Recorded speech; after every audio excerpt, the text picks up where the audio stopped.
Adventure. Pickle.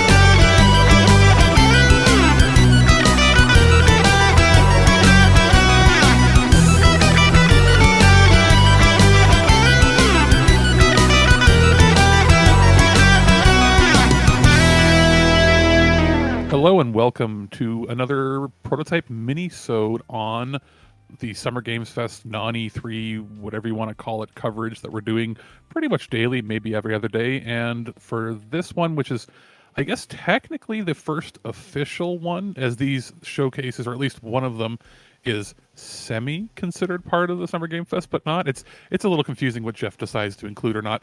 I am not alone. I am here with Ken Reels. Hey everybody, it's back for another year of time. coverage. Exactly.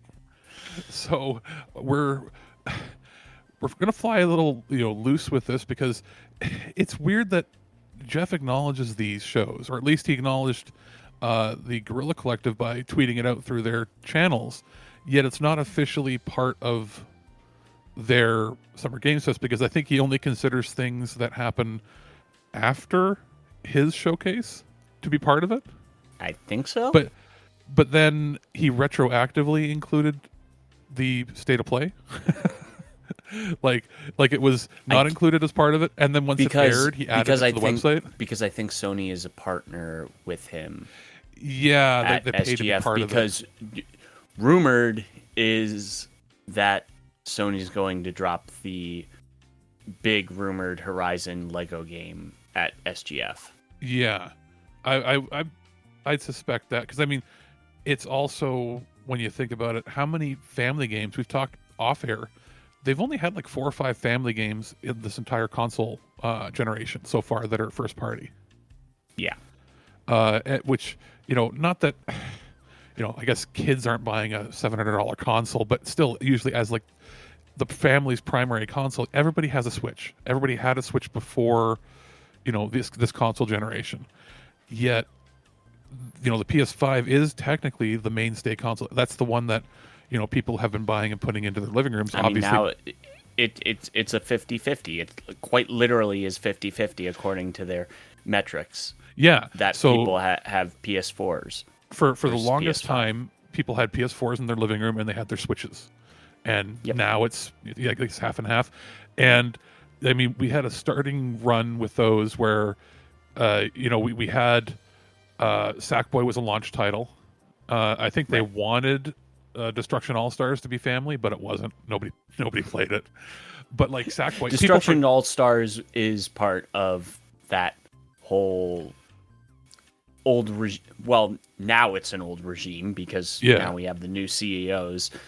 But that was part of that whole live service mandate BS that we're finally starting to see the end of with Comic-Con. Yeah, we're technically like in the center of it. We're in the eye of the storm where all the stuff is coming out, but like any mandates that were made 5 years ago are now finally coming to fruition, and they can move on, but they still have to release them.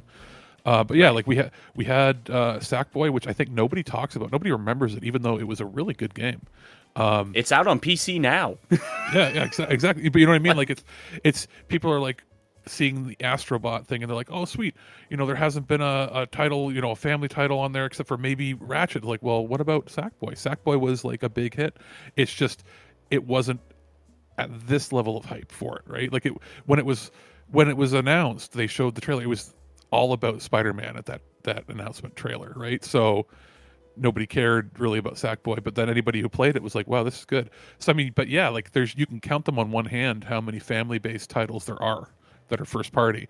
So having that come out, and then having a Lego game, which if that's what's coming, or that's what they're showing, that means that they would have 2 family games for the holiday season that are first party, which is interesting because we don't have anything from Nintendo that's first party announced yet. You know what I mean? Or if they do announce, like, is Nintendo even going to do like new games, or are we going to get just, remakes or HD Ports. remasters? Yeah. So it's interesting that they're showing that. But yeah, this isn't about that showcase, but it was just to give an idea that Jeff doesn't usually acknowledge it, but we're still considering it part of non-E3 Game Fest, whatever. This is going to be on the Guerrilla Collective showcase and the what is it? Accessibility showcase. I always get the name of that one messed up because I'm like, is it the disability gamers? Is it the accessible gamers? Accessibility. No, accessibility hyphenated.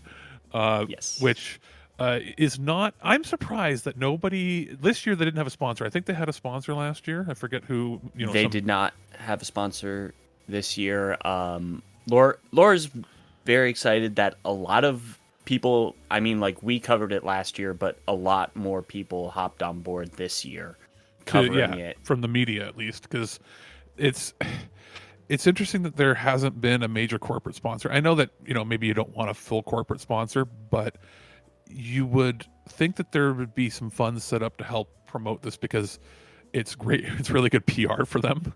But maybe in the future. But this is one of those weird showcases that is important to us, for many of us on a personal level, plus some of our audience, that just isn't really considered part of the mainstream. It's not even mentioned by Jeff or anybody there. But it always comes out right around that time because it's really a grassroots effort, right? Like it's right. Laura's always been a huge promoter of accessibility in gaming and whatnot. Yeah. And I've been following Laura for it's getting close to 6-7 years at this point. Yeah, so I mean, we'll talk about those, which are, I guess, these are the last ones to go before the official Summer Games Fest. So, what we're gonna do for this showcase, or for these showcases, is we'll just briefly touch upon some of the stuff that was revealed. We've got a couple lists from different websites up at the Guerrilla Collective. I think overall it was a better Guerrilla Collective than they've probably ever had as far as overall quality of the games and diversity of the games. And anything, we're going to be just touching base on them. We're going to have a collection of curated trailers for both these showcases up in the post for this and on our YouTube, just like we did for the previous showcases with the OTK one, just because it's easier to do that rather than having to sit through. You don't have to sit through 3 or 4 hours. You can get it in like a 20-minute bite. So we'll come back and have our final thoughts on everything, obviously, when we do the long form discussion of the whole Summer Game Fest season and like a look at the current state of gaming sort of thing, when we can get Birdman on, because he's away doing I know he's away doing stuff today. I forget if today is like activism day or whatever he's doing, but he's got the weekend where he's going to be going out to do family stuff, like he's going to Comic-Con, and I think he's going to the zoo and stuff, and he's like, hey, it's gaming weekend stuff. You guys hold down the fort? And I'm like, yeah, of course we're going to do that. And he's like, I don't have time to watch anything. And I'm like, don't worry. We got you covered, buddy. And we're going to have, he can be a listener / viewer just like you and follow along with the curated stuff, because could you imagine having to catch up on every stream in like one day? I mean, there's like 10 official things on the Steam, like I forget what it's called on Steam's was it the showcase of showcases? Yeah. Summer showcase of summer showcases. There's like 10 of them. Yeah, and each one is at least 2 hours long. So it's like it takes you a full day to watch it all, but luckily we're spreading them out a little bit. And our collected ones will probably only be a couple hours he'll have to watch. So it'll seem like a really condensed hour or two. Yeah, pretty much. It'll be a really condensed thing, for anybody that wants to just catch that. It'll be like the old school wrap-ups people had for E3 back in the day. So I guess without further ado, we may as well just jump right in. The Guerrilla Collective comment, I will say ahead of time, is still not the easiest one to plan to watch, because they don't have they don't have like streams set up days in advance that you can set reminders to.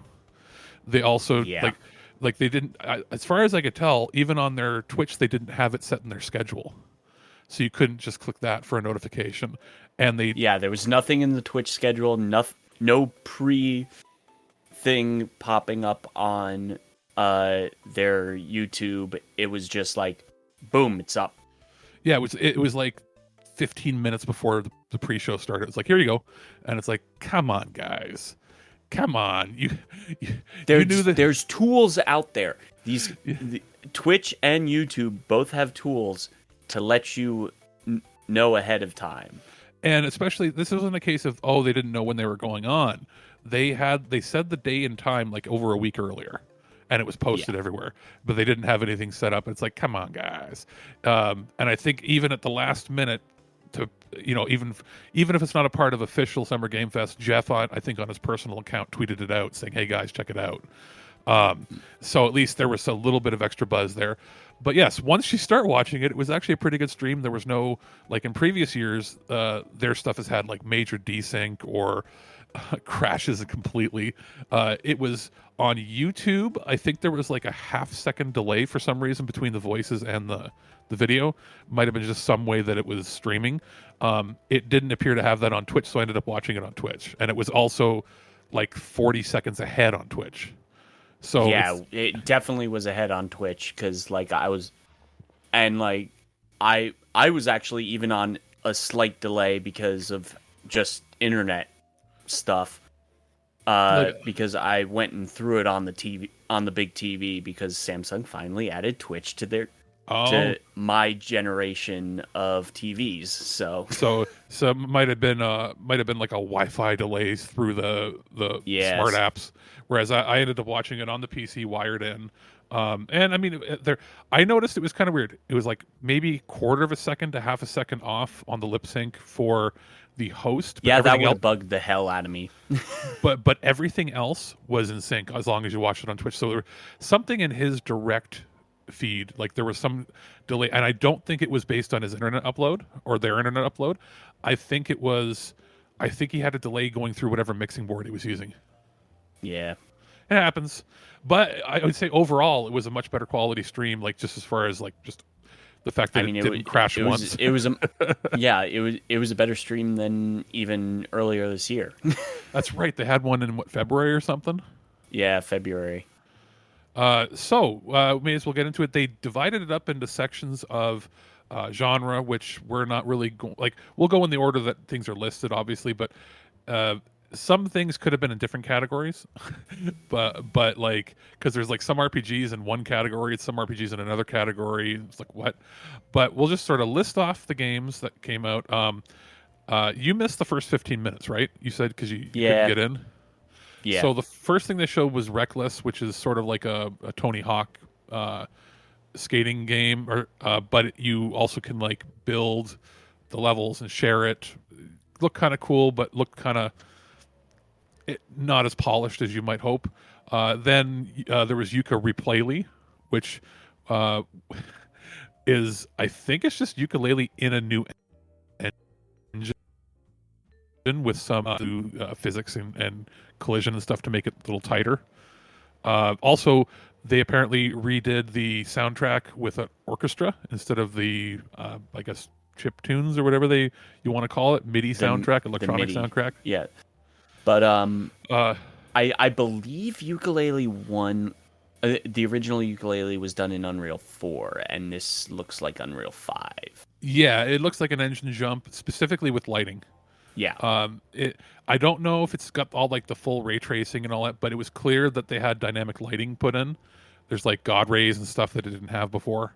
So it's prettier, but without like too much bloom, like sometimes happens if you just blow it out. If you just dump an Unreal 4 game into Unreal 5 and don't optimize it, it will look like ass. Garbage. because it uses like default settings for everything. This looks like they did spend some time. The fact that they changed the name, to Replayly, I'm wondering if it also has to do with like some sort of copyright thing. You know what I mean? Like, because wasn't the first one kickstarted? Yes. So this might be an issue of ownership of the IP to like retain it or to adjust it. Not because otherwise you would just call it you could Laylee remixed or whatever, and or you'd have some sort of thing. But did they have a publish deal with the I first think one? I think for physical they had a publishing deal with somebody, didn't they? When they went, because they had the Kickstarter version was done by them. Wasn't it put them, or was it limited run for the physical? It might have been. And then they had another company handle the physical wide release when they got that. Yeah. So it might be IP shenanigans. Yeah, this might be a Taylor Swift situation where they're re-recording their own work so that they have ownership completely or something. I mean, cool. And also, like, Playtonic has expanded to be a publisher for indie games. It also brings into mind that it was 2017 that it came out. We're now a couple years past it, but there may have been like a 5-year publishing agreement with certain markets or something with the original version. So regardless, it's also native current gen code for it, so it's not like it's just playing it backwards compat like previously. So good, looks interesting. I feel like it's probably meant to address the few complaints people had, where like they were like it's not as polished as it should be for rare dev, people. And it was like, well, they had the budget they had. Now they have significantly more budget if they want to apply it. Was it Deathbound, which is a Hero Souls-like Volgar the Viking 2. Looks kind of cool. Looks too hard, at least in my mind. Nights in Tight Places. I think that was announced a while ago, wasn't it? Yes, it was announced a while ago. The demo is still out there on Steam. Right. That's right. This is a follow-up to Fights in Tight Spaces. Same dev, yes. Yeah. And so the idea is instead of just like Kung Fu modern day, it's medieval. Yep. Neon Blood. Was that the one that... I think that's the detective noir cyberpunky one. That was cool. The SteamWorld Heist 2 went into like a quicker gameplay demo, which is cool. I think everybody knows if they want it or not because that was already announced before. Kyborg is a sort of beat-em-up game. To be honest, it looks a little rough to me, so I'm probably not going to include it in the trailers. Basically, what I want to include in the trailer highlights are things that look far enough completed or look good enough or unique enough that people want to say it. But obviously, if you don't see, like, if you watch our stuff and you're like, hey, what else was there? Go watch it. Go watch the whole thing. Or there'll be plenty of other people out there that are showing it off. Just these are personal picks. These are not the be-all, end-all, hey, objectively, these are the best things. These are the ones that either I find subjectively the best or that I have a feeling that our other hosts and most of our listeners would like the most. Disco Samurai, that is a rhythm combat game, but in like isometric view. It looks pretty cool. Fallen Aces, I think that's the one. That's the first-person shooter that looks like 1940s noir, but like paper enemies, right? Like 2D enemies. Trying to think, is it a remake or is it something to that extent? Maybe not. Let's see here. Oh yeah, there was Tomba Special Edition. That I think was announced previously, but maybe it wasn't. I think I believe it was. That's the night. I think it's Night Dive and Atari doing that. Yeah, that is a game that I think a lot of people have seen the cover for or seen gameplay of, but never played it back on the PS1. So it's cool to see that's coming out. That's one I'll keep an eye on. And I think they got interviews with the original devs for it, as well as a new version remastered of the soundtrack, which is always cool to add. Project Tides, 3D platformer. Looks promising.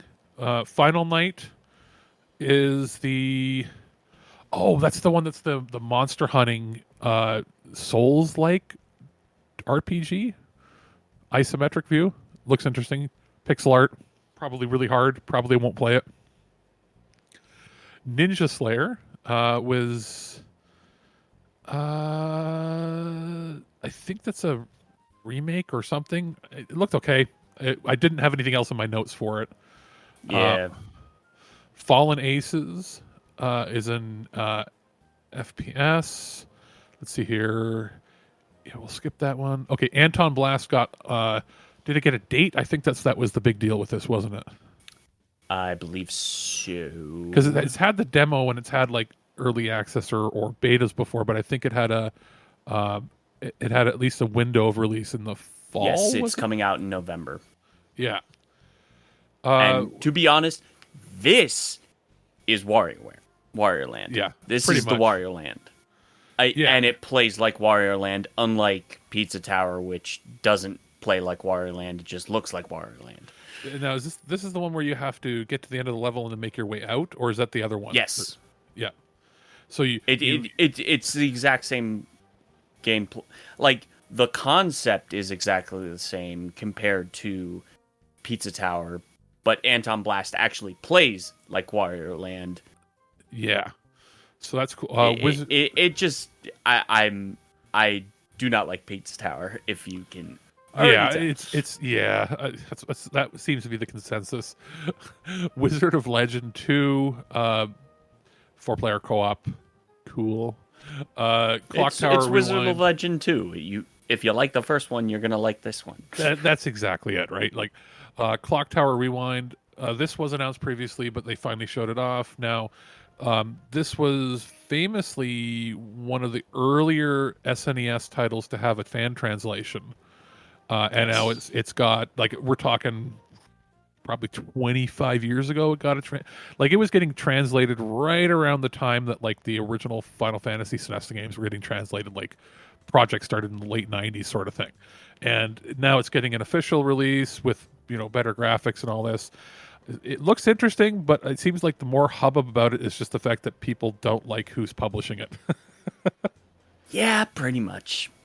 So we'll leave it at that because they don't trust it anymore.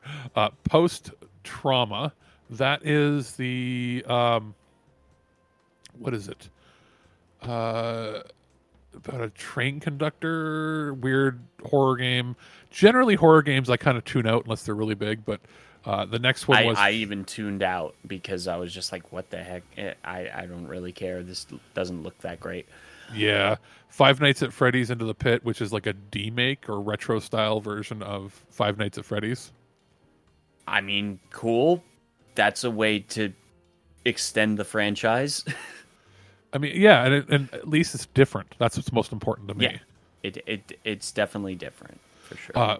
Hollow Body, which is what was that one again? Let's see my note here. I don't remember it, but my note, I have a little notepad here, and I just put not interested. So, whoops, sorry about that. If you're interested, look it up. And then my next note was for Demon School, which was already want. And they just showed off a little more. It was a little more polished. We've talked about Demon School. I'm sure we're gonna see a bunch of that in the next couple days. Yeah, Demon School, I imagine, is going to have a probably at both the Future of Gaming and Future Game Show or the PC show it'll be at. Yeah. If not at whatever Nintendo decides to announce, right? Like, it feels like something that they'll have in one of those, like, montages near the end. Yeah, for sure. Project Z, Beyond Order. It's Nazi zombies. It's a Nazi zombie, and it has like a PS1-y, early PS2 look to it. The next game that was presented, my note for it was check your email for cease and desist letters from Konami. And it is legal. I have actually played this game because the devs were over at MagFest this year, and it plays exactly the way you think it plays. Legally distinct. The Transylvania it's legally adventure, distinct. The Transylvania Adventure of Simon Quest, which is exactly what you'd think it is, and it looks pretty cool. It looks like a real tongue-in-cheek game. It very much plays exactly the way it plays exactly like Castlevania. It's not a Metroidvania, it's a Castlevania clone. Like when we used to call those things clones. It's an actual clone, but on purpose. It's not a ripoff, it's on purpose. And there are literal references to Castlevania in there. Oh, is it going to be like? Are you just going to have to sit and crouch for like 7 minutes in one corner randomly to move on?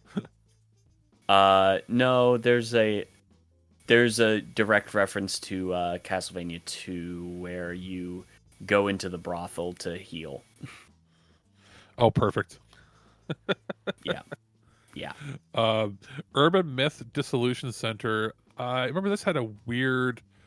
Is this the like adventure point and clicky thing where it's yes. Like it so is yeah, a point and click. Cursed relics investigations, pixel arty, interesting look, cool. That's all. My note was just cool. Cozy Dungeons.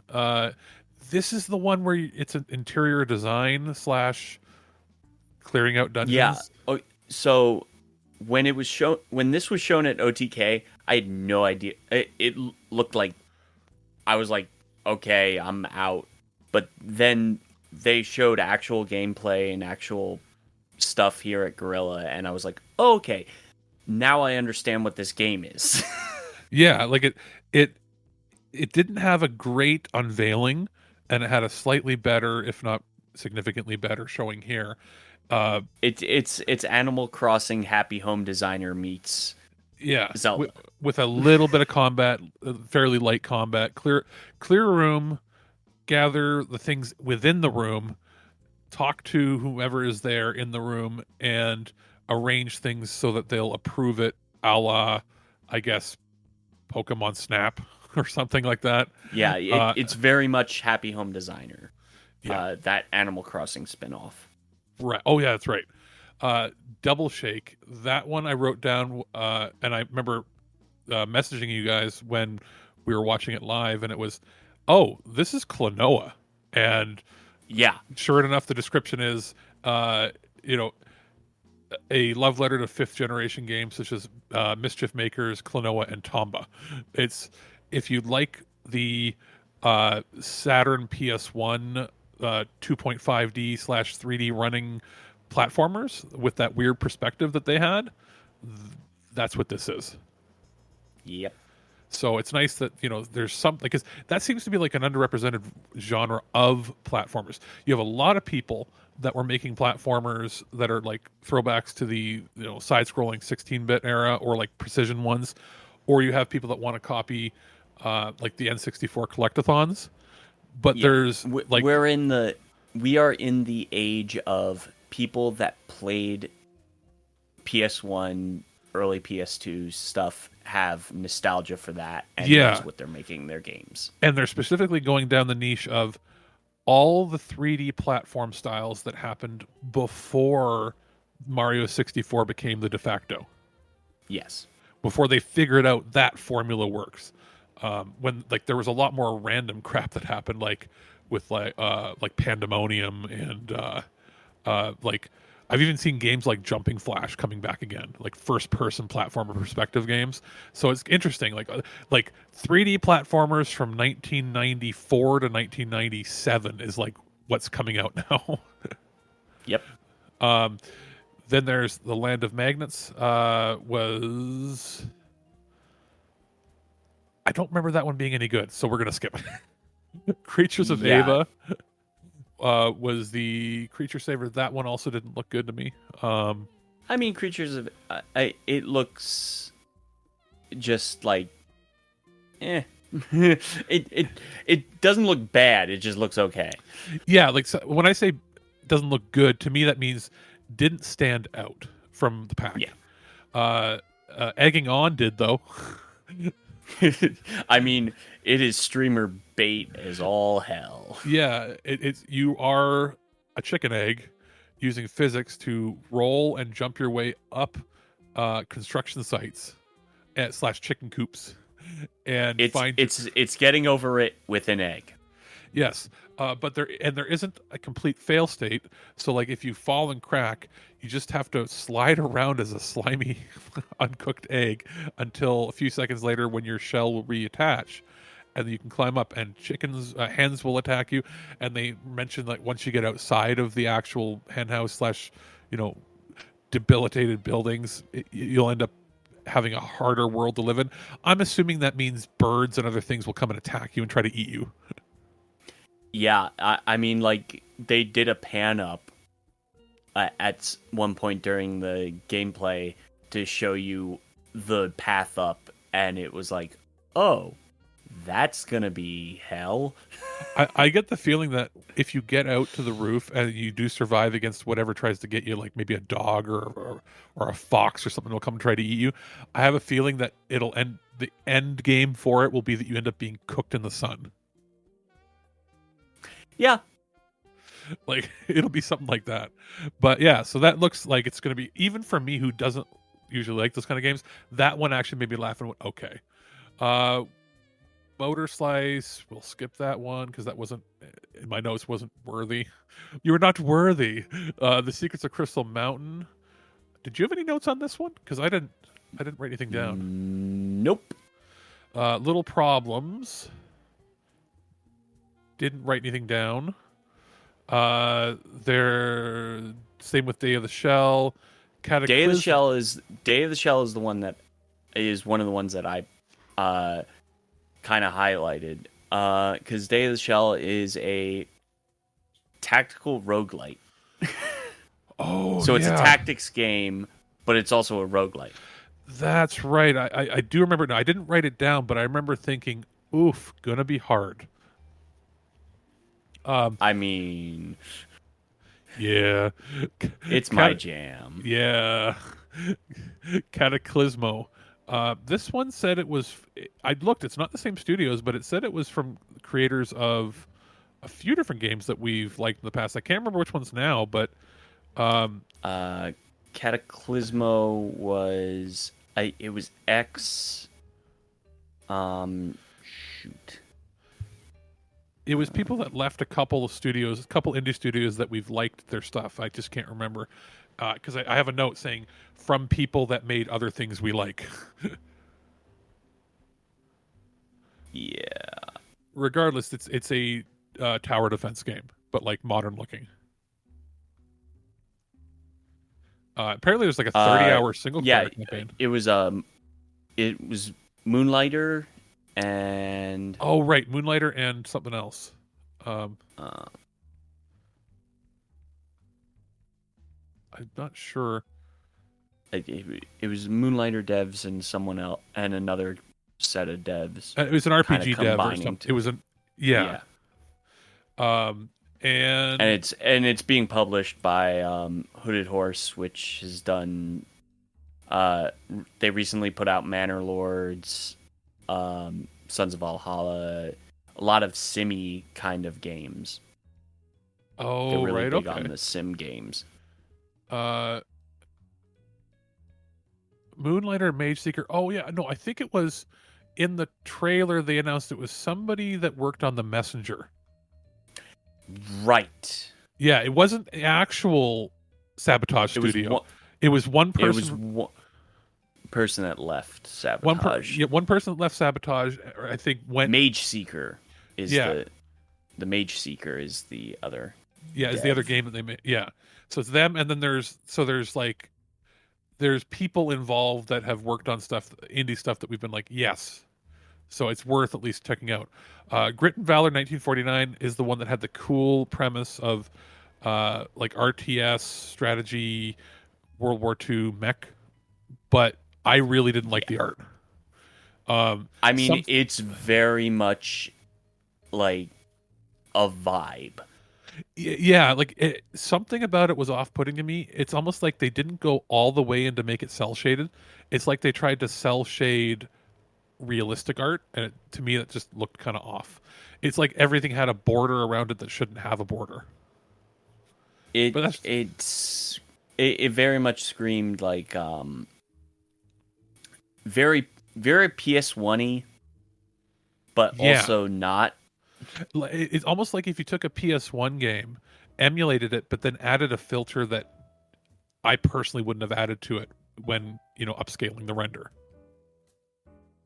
Yeah. Then there was, but it's probably could be fun, sure. Kriegsfront Tactics, that one to me looked like somebody's indie take on Front Mission. Yeah. I was trying to think of what it was reminding me of, and I couldn't place the name of the game, and my brain was going, I know this. Why am I... It looks like a higher budget version of the Forever Entertainment remakes of Front Mission 1 and 2. Yes. Yeah. Star Miner, what I wrote down was, looks extremely complicated. That's the space one, where it's like, oh god. Yeah.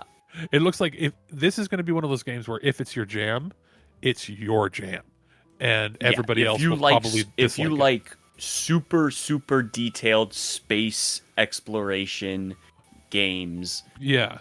And what if a micromanager of that kind of stuff, this is your jam. What if Homeworld had the complexity of EVE Online? And that's pretty much what it is. And then there's Chocolate Factory, which was Factorio with a chocolate factory. Yeah. That's it.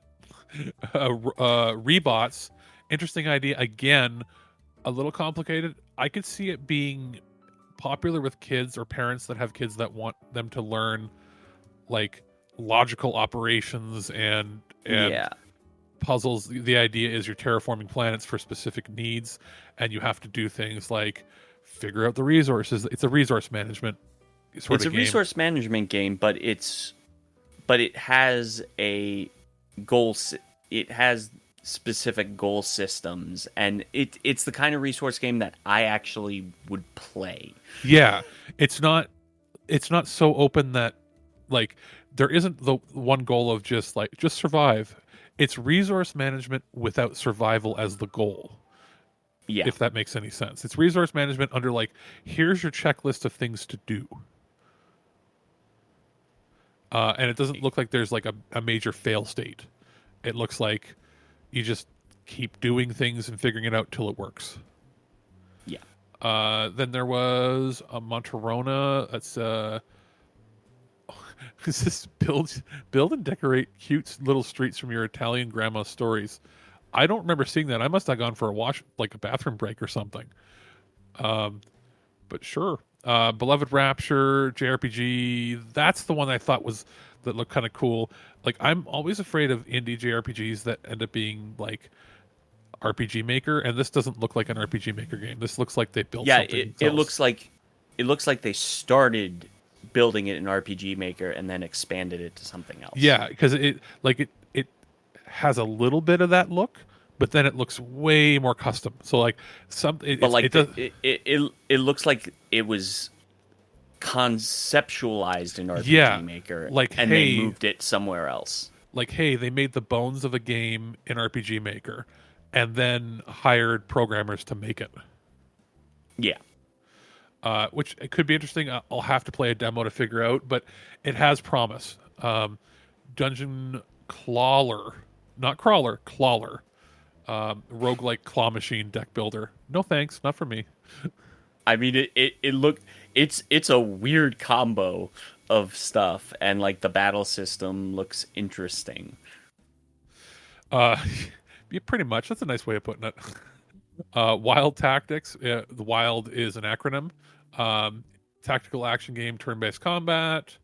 1950s aesthetic. Maybe. Eh.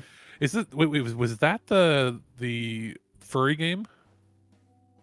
Yes. Okay, interesting art style. Don't know if it's going to be for everybody. Yes. Sky Ocean's Wings for Hire. That's the Skies of Arcadia. Like, hey, if Sega isn't going to do it, we're going to do it ourselves game. Yep. We saw it was announced last year, and we finally saw gameplay. I have already been in touch with the publishers, and they have they're in England. They're ahead. They already emailed me back about an hour ago saying that yes, I'm getting a copy of it for review. So, yeah, we have our first Summer Games Fest confirmation of a game that we're going to be covering here at some point.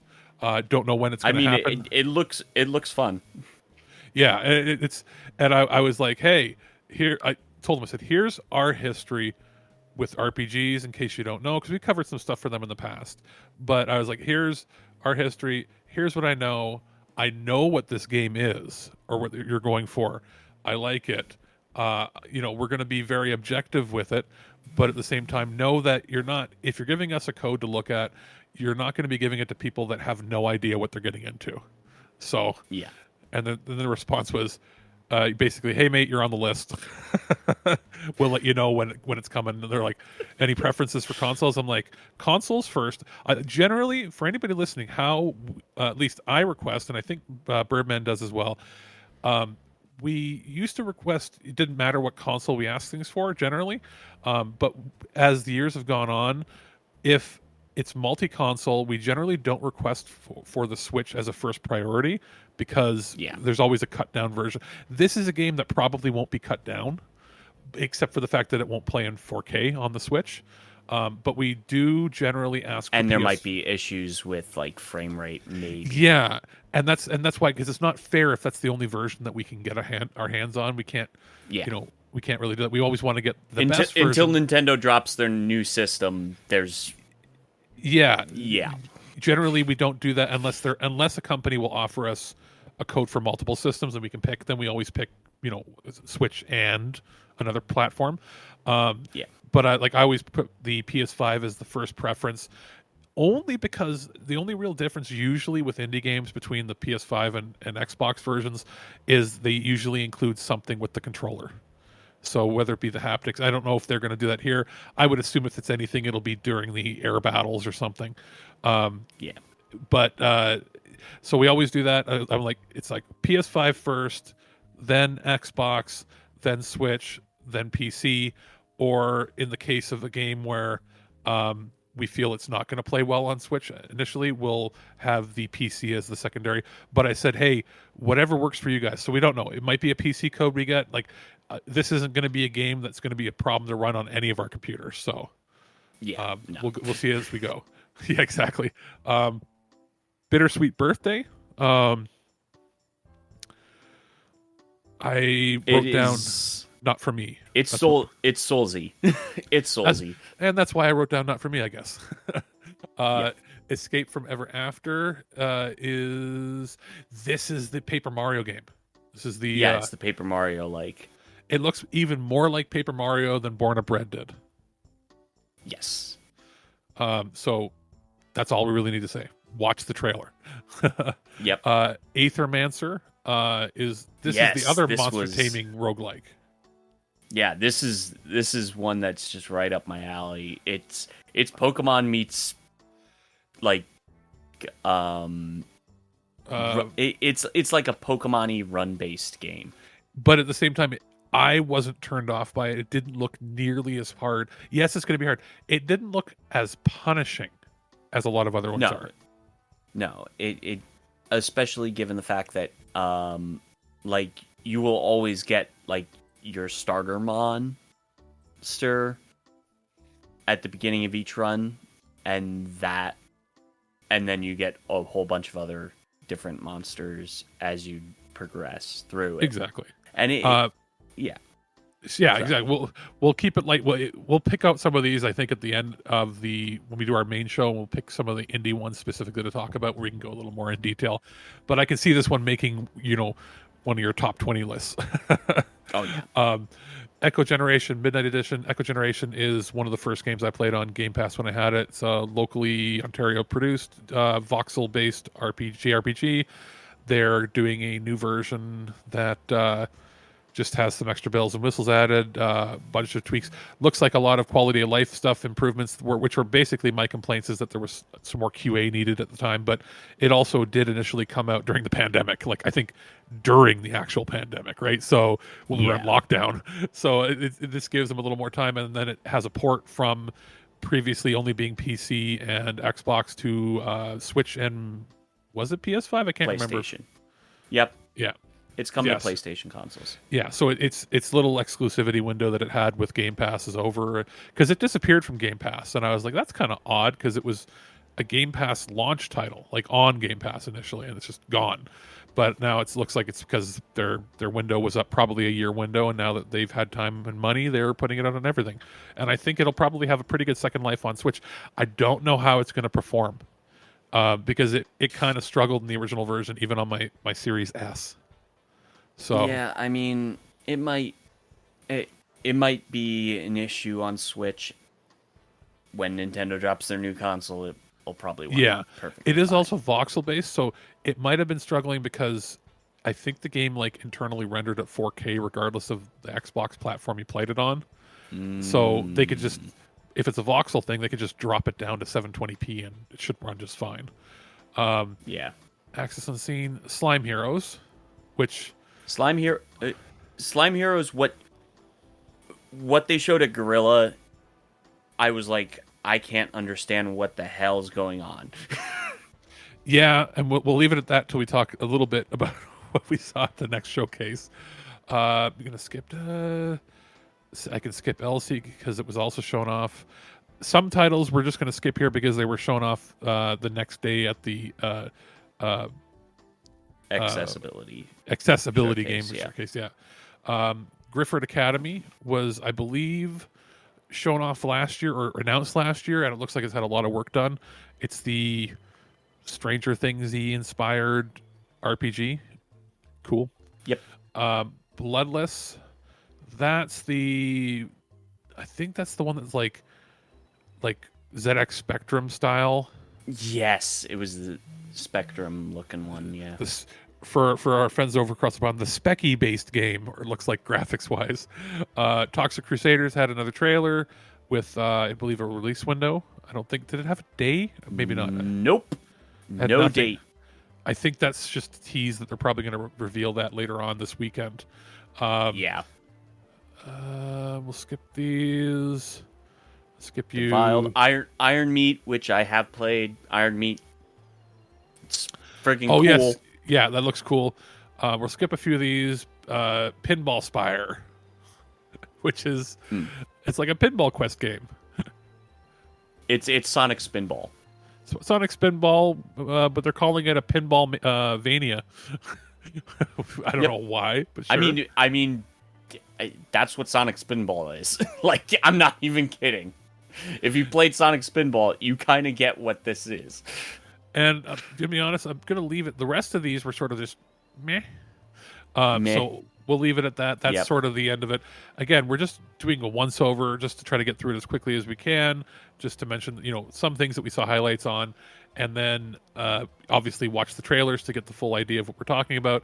And if any of these titles that we didn't feature in the trailers interest you, then obviously go check out the Guerrilla Collective videos.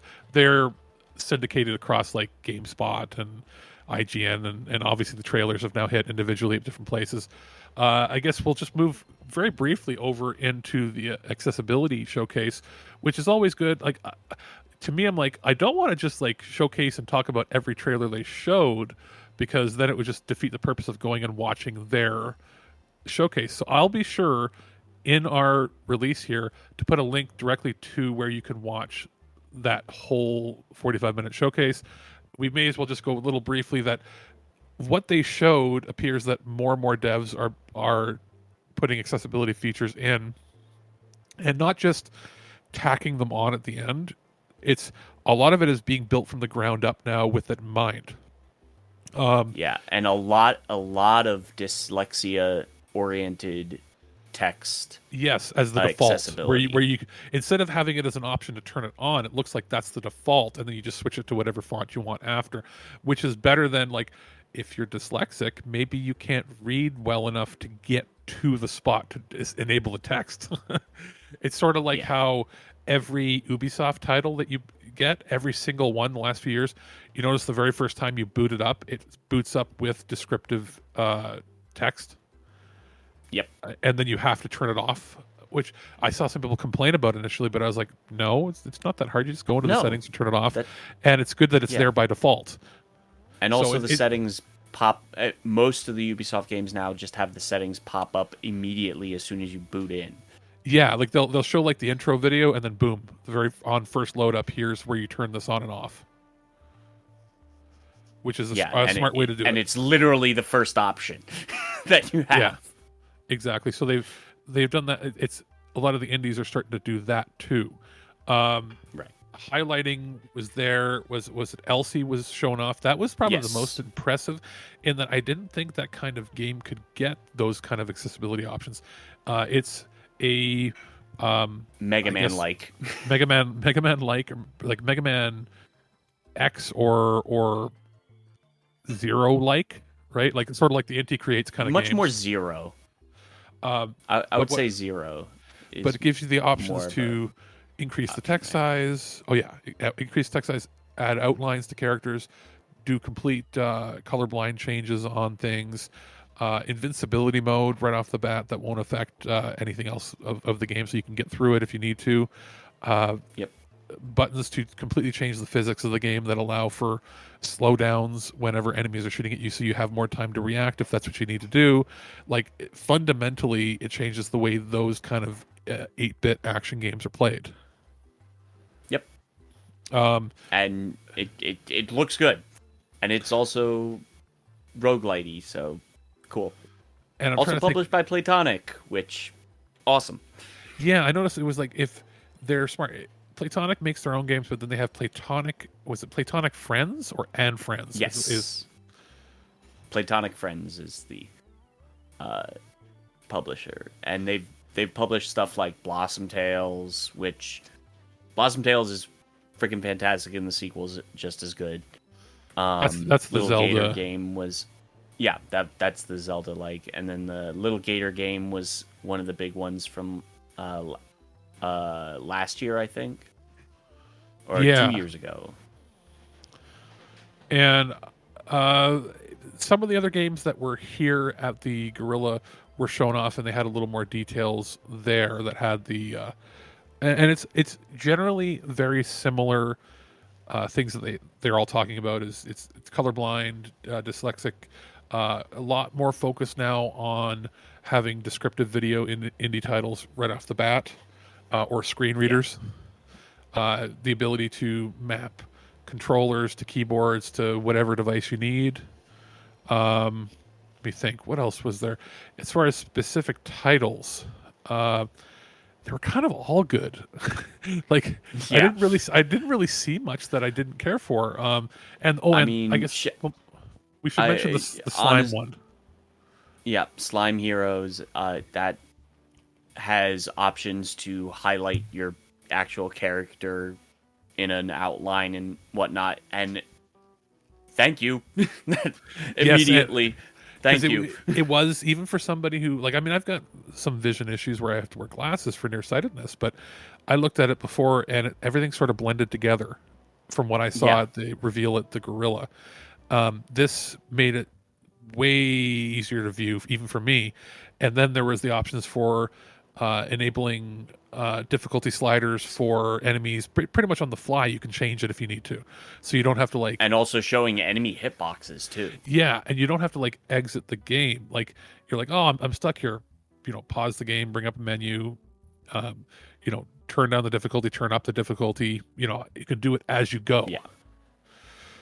So, that means that it had to have been decided they were going to do that, at the base level. It wasn't something they tacked on at the end. So that's good. And also the hitbox and stuff like that, that's just dev tools that they just said, yeah, we're just going to keep it in the game. The debug stuff they just kept in and just, maybe polish it a little bit.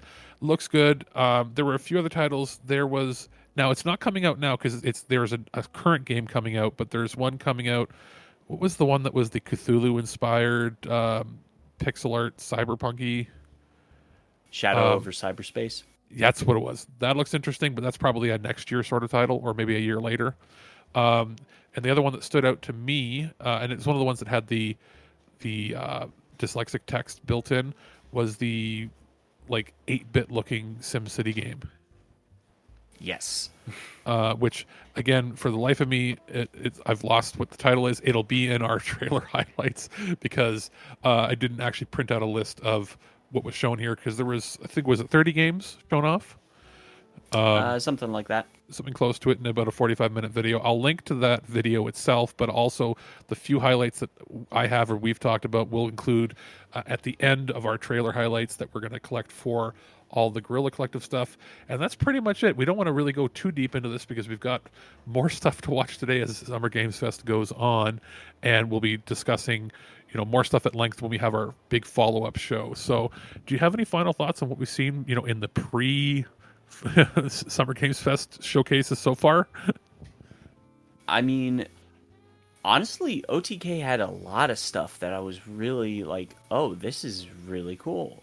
There was enough stuff at OTK that it was like OTK, between OTK and Guerrilla this time, it's better than if you combined all of the indie showcases from the last couple of years. Yeah, I like OTK. I've 1, 2, 3, 4, 5, 6, 7, 8, 9, 10, 11 different games that went straight to my wish list watching that. There you go. So, I mean, I think it's pretty good. Obviously, check out our video that we post for it. I don't really have much more to say. We're going to close out the show because, in a few hours' time, we got to get ready to watch the Summer Games Fest official opening. Plus, was it Day of the Devs comes after, and then I think after that is the Devolver Digital. Devolver. Which I think that Day of the Devs is just going to be like a half hour between when Summer Games actually ends. Summer Games and Day of the Devs is together. Yeah, they're listing it as a 3-hour block with 2 hours is being listed for Summer Games Fest, but it's going to bleed over into probably 2.5 hours, and then a half hour for Day of the Devs. And then as soon as Day of the Devs ends, they're not overlapping. It'll be Devolver's. Yeah, it'll be just straight into Devolver. So I'm going to get off here. Going to probably end up editing us, releasing it before we sit down to watch Summer Games Fest. So it's actually going to be one of the rare instances of a podcast coming out within a couple hours of actually being recorded with us. So I guess we'll be back probably tomorrow. The plan would be hopefully maybe an hour. We'll see, an hour and a half before all the showcases start tomorrow. Tomorrow is the long day. Yeah, tomorrow's going to be fun. Tomorrow's 5 showcases in a row. So we'll see. But I guess for ThisWeekInGeek.net and the prototype, we have been Ken from This Anime. And Alex, the producer, saying pray for us with the long weekend coming of watches. And fingers crossed for some really cool stuff later on that we can discuss right here on ThisWeekInGeek.net.